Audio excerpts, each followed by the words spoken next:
સખીની બે વાતો. સખી, દરેક વખત મજબૂત બનીને રહેવું એ જરૂરી નથી.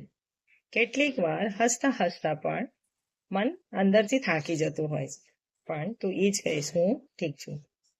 દરેક વખતે કહી દે કે તું ઠીક છે એ જરૂરી નથી.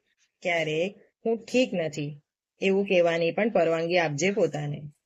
આંખોમાં આંસુ આવે તો આવવા દેજે. મન ભરાઈ જાય તો કોઈકના ખભે માથું મૂકી મન હળવું કરી લેજે. દુઃખ એકલું સહન કરવું એ હિંમતની વાત નથી. ક્યારેક કોઈકનો સાથ સ્વીકારી લેજે. એ તો પોતાને પ્રેમ કરવાનો રસ્તો છે. યાદ રાખજે સખી, મજબૂત એ નથી જે જ્યારે તૂટતો નથી.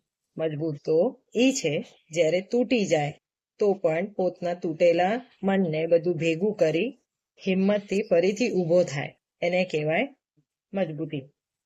એટલે આજે થોડું હિંમત છોડી દેજે, થોડું પોતા માટે વિચાર કરજે અને કાલે ફરીથી પૂરી હિંમતથી, પૂરે જોશથી ને પૂરે તાકાતથી ઊભી થઈ જજે.